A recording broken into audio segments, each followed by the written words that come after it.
Hi guys, Mishtu hashtag আমি মিষ্টু। তোমরা কেমন আছো কমেন্টে বলে দাও। আর চলো শুরু করা যাক। প্রথম থেকে শুরু করলাম যে কালকে অনেক ঝড় ঝাপটা ভিডিও দেখলাম। আমি তোমরা জানোই প্রীতম রিমির ব্যাপারে কথা বলতে যাই না। আমি কালকে একটা দিয়েছিলাম যে রিমির ব্যাপারে, যে রিমি ডিভোর্স দিতে যাচ্ছিলো। কারণ ওদের ব্যাপারটা আমি বলতে গেলে আমি বুঝতেই পারি না ছাতার মাথার কি হয়। এই সংসার করতে যায়, এর সাথে সংসার হয়, ওর সাথে সংসার হয়, আমি জাস্ট কনফিউজড। তো সেখান থেকে তার থেকে এর ভিডিও করতে গেলে পরবর্তীকালে দেখবো এরা আবার মিল হয়ে গেছে, এরাই আবার বসে কন্ট্রোভার্সিদেরকে আবার উল্টোপাল্টা কথা বলবে। তো আমি সত্যি এদের মধ্যে থাকি না। হ্যাঁ, যেইটুকুনি তোমাদের বলেছিলাম যে সে ফেসে যাচ্ছে, রিমি তাকে ফাঁসানোর চেষ্টা করছিল। কালকে আমি পুরো ভিডিও দেখছিলাম আমাদের লাইভটা রিমির। আমি প্রীতমের অখাদ্য পড়া ছেলেটাকে আমার সহ্য হয় না, ওটা আমি লাইভ দেখিনি। আর ওইটুকুনি দেখেছি, খুব বুক পেটাচ্ছিল। আমি রিমির দেখছিলাম রিমিকে কীভাবে ফাঁসানো হচ্ছিল। এটা স্টপ হোক, যে এরকম একটা মানে অসহায় মেয়েটাকে, হয়তো তার একটু মাথায় ডিফেক্ট আছে, সে ডিফেক্ট থেকে কি সে প্রীতমকে সত্যি মন থেকে ভালোবাসে, তার জন্য এই ব্যাপারটা হয়েছে। হ্যাঁ, হয়তো জোর করে কোনো ভালোবাসা হয় না, একতরফা কোনোদিন ভালোবাসা হয় না, কিন্তু যার সংসার তার থাকা উচিত, সেই সম্মানটা তার সেইটুকু দেওয়া উচিত। আর মেন কথা, তার সংসারে তার মা যতদিন না শুধরাবে প্রীতমের মা, ততদিন তাদের সংসারে কোনো সুখ শান্তি আসবে না। আমি আমার যেইটুকুনি বলার সেইটুকুনি বললাম। আর স্বামী স্ত্রীর মধ্যে যদি একটু স্পেস না থাকে, যেইটুকুনি স্পেস না থাকে, তার সঙ্গে মাঝখানে যদি মা ঢুকে থাকে, তাহলে তার সংসার কোনোদিন ঠিক হবে না। তো চলো এবার আমি আসি। আমাদের সন্দীপদা যে ব্লগ ছেড়েছে, কিন্তু সন্দীপদা ব্লগ ছেড়েছে, তো আমাদের আজকে গামলা ব্লগ সারিনি, ব্লগের দেখা নাই রে, ব্লগের দেখা নাই। তো আগামীকাল যে হাইকোর্টে গেছে, হাইকোর্টে, হ্যাঁ, সো হাইকোর্টে গেছিল সব, অনেকে দিদিরা দেখতে পেয়েছে যে তার সাথে সমাজসেবা মানে যে সমাজসেবা দাদা গেছেন। তো সেখানে বিগ বসে খুব খাওয়া দাওয়া হয়েছে, হেভি খাওয়া দাওয়া হয়েছে। ওই জন্য আমাদের গামলার মা একটু সাইজা গুইজা গেছে। তো সেখানে তারা বিগ বসে খাওয়া দাওয়া করেছে। তার সমাজসেবক দাদা তাদের বিগ বসে খাওয়া দাওয়া করতে মানে ঢুকিয়েছে। সে দেখে তো অবাক, কারণ অভ্যেস নেই। তো সে গেছে, খাওয়া দাওয়া খেয়েছে। তারপর আমি জানতে পারলাম তার নাকি একটু ক্যারেক্টারলেস। আমাদের একজনই কন্ট্রোভার্সি, তাকে নাকি বার্থডে উইশ করেছে, আবার বাড়ির ঠিকানা চেয়েছে, গিফট পাঠাবে। কিভাবে এরা কিভাবে যে কথা নেওয়ার জন্য পাগল হয়ে গেছে। তাই জন্য বুঝতে পারলাম সন্দীপদা কেন তার ওই উকিলগুলোকে চেঞ্জ করেছে। এবার বুঝতে পারলাম, নাহলে তো এই মানে কথা যে বেরিয়ে যাচ্ছে, এই জন্যই বোঝা যাচ্ছে যে কে কথাগুলো বার করছে। বার্থডে উইশ করা খারাপ ব্যাপার না, কিন্তু তোমার যে মানে ক্লায়েন্ট, তার বিপক্ষে যারা কাজ করছে, তাদের জন্মদিনের মানে উইশ করে তার বাড়ির ঠিকানা নেওয়া, সেটা একটুখানি অন্যরকম টাইপের লাগছে না? ঠেকছে না?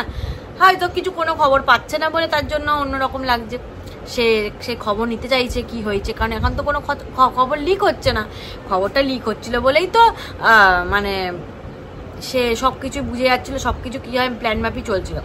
আর আজকে সন্দীপদা ফাটিয়ে দিয়েছে। সন্দীপদা, তোমাকে আমি স্যালুট করি যে তুমি আগের থেকে অনেকটা জলি হয়েছো, নিজের ওপর কনফিডেন্সটা মানে লেভেলটা রেখেছো। হ্যাঁ, সবই সমাজসেবিকা দিদি সঙ্গীতা ম্যাডামের জন্যই।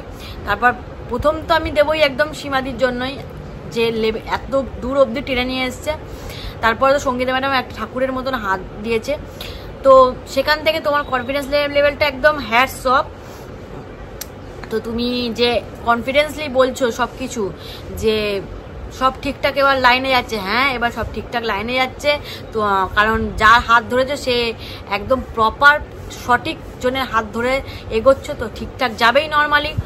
কারণ এখন সে মানে আমাদের চিঙ্কি পাল বুঝতে পেরেছে তার মানে তার কতটা জোর কতটা মর্ম এখন বুঝতে পারছে। তো সেখান থেকে তুমি যে হাত ধরেছো সে সঠিক পথে নিয়ে যাচ্ছে, সে তার কয়টুকুনি লেভেল মানে কতটা লেভেল সেটা যারা বুঝতে পারেনি তারা হাউ হাউ করছে, এখন তারা বুঝতে পারবে কিন্তু তারা বুকে বোঝাতে পারবে না। তো ঠিক আছে, আজকে একটুখানি মশলাদার ভিডিও দেখতে পারবো। হ্যাঁ সত্যি কথা, সন্দীপদা যেখানে তার সংসার আর নেই, সে সংসারে কোনো মানে ভ্যালু নেই সেই সংসারে, তার জন্য তার সিক্রেট কিছু লুকিয়ে রেখে তো তার কিছু লাভ নেই, তাই লিক করে দেওয়াই ভালো। কারণ সে তো শুধরায়নি আর শুধরাবেও না, কোনোদিনই শুধরাবে না। সংসার ভেঙে গেছে, 1 বছর সংসার ভেঙে গেছে, সে থাকার না আর জীবনে থাকবে না, সেই সংসার নেই আর সেই সংসার মানে নেই কোনো। সেখান থেকে সন্দীপদা তুমি যে ডিসিশন নিয়েছো ভালো করেছো, নিশ্চয়ই তোমার পিছনে তারা ভালো ডিসিশন দিচ্ছে। তো সেখান থেকে তুমি তোমার জায়গায় ঠিক আছো। তোমার উচিত যে তুমি সবাইকে দেখিয়ে দেওয়া যে এত লাফাচ্ছে ছেলে পেয়ে যাবে। তো সেখান থেকে তার কতটা নিচু মানে আমি যদি আগে আমরা অনেক ভিডিও মানে শুনেছি কল রেকর্ডিংয়ে, তারপরেও ওর নিচু জাত মানে জিনিসটা সেটা আমরা জানতে পারবো সবাই। কন্ট্রোভার্সি যারা আছে তারা দিদিরা জানতে পারবো, আমরা জানতে পারবো, যারা ভিউয়ার্স তারা তো সব জানতেই পারবে। তো সেখান থেকে এটা উচিতই তোমার করা উচিত, ভালো করেছো কাজটা। এবার আসি, আমাদের সব উঠছে, এত হাওয়ার যে সব পড়ছে সব উঠছে। তো এবার আসি আমাদের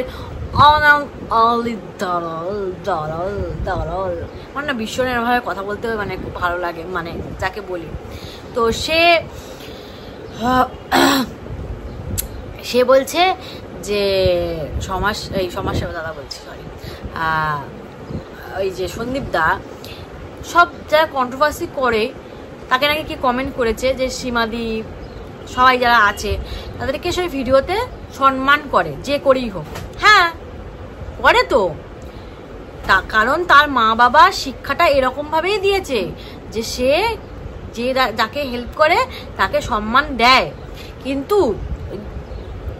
তোমাদের গামলা সেই শিক্ষাটা পায়নি। তার মা যদি এরকম উড়নচণ্ডী হয়, তার বাবা যদি এরকম হয়, তার লাইফে দাদা যদি এরকম হয়, তার সবটা এরকমই হবে। যে যাকে হেল্প করে তার পিছনে গিয়ে লাঠিটা মারে। তুমিও কম লাঠি মারো না তাদের পিছনে গিয়ে, প্রথমে তেল মাখাতে যাও, সেই তেল মাখাটা হয় না, তারপর তার পিছনে গিয়ে ল্যাংটা মারো, ঠিক আছে?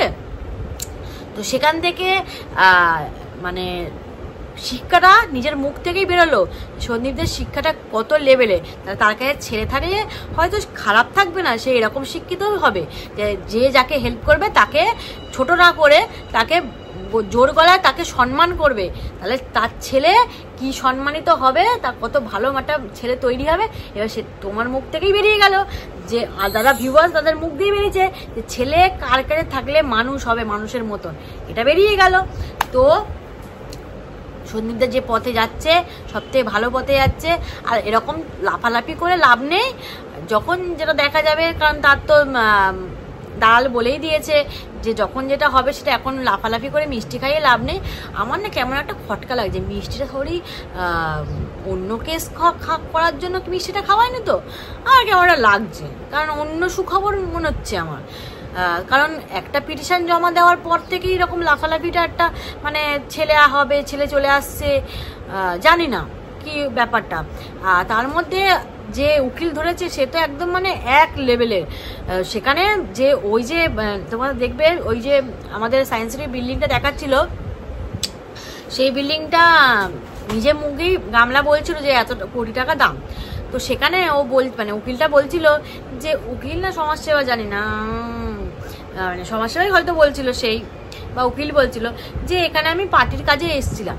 তো পার্টির কাজে এসছে যেখানে কলকাতা শহরে অত বড় বিল্ডিং, তাদের লেভেলটা অনেকটা লেভেলে, তারা অনেক লেভেলের মানুষ। সে হাইকোর্টের উকিল না ধরে, কলকাতা শহরের সমাজসেবক না ধরে, সে ধরবে কাকে, কোথায়? সেই গ্রামের সমাজসেবা বা উকিল ধরতে যাবে। এটা একটু হাস্যকর না?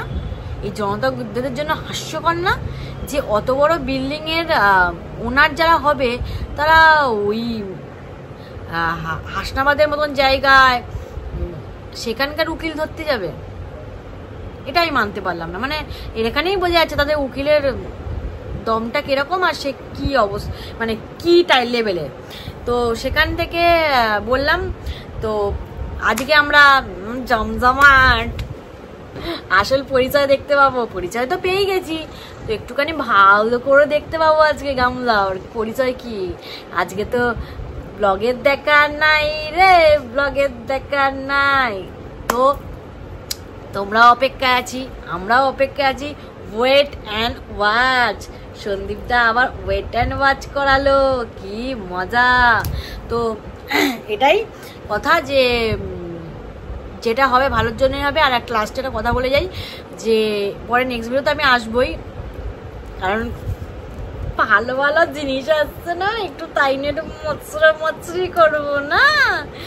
সতী হয়ে বসছিল একজন।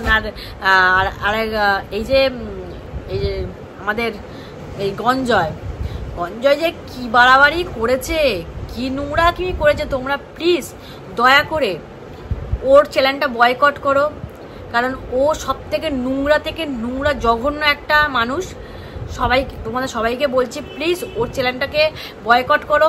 কারণ ও যে এত নোংরামি করছে ইউটিউবে থেকে এসে, হ্যাঁ সবাই কন্ট্রোভার্সি করছে, কিন্তু ওর মতন নোংরা মানসিকতার লোক হয়তো এই ইউটিউবে নেই, যে এত নোংরা কোনো মেয়েকে ছাড়ছে না, নিজের বউকে সতী করে রেখে দিয়েছে, অন্য বাড়ির বউকে ছাড়ছে না। তাকে সীমাদির যেমন তাকে মানে ডাস্টবিনের মহিলা বলে পরিচয় দিচ্ছে, মানে একটা জঘন্যকর একটা পরিস্থিতি। তোমরা প্লিজ ওকে বয়কট করো, ওকে স্ট্রাইক মারো, ওর কমেন্টে গিয়ে জুতোর বাড়ি মারো। কারণ ও সব থেকে নোংরা প্রকৃতির মানুষ একটা।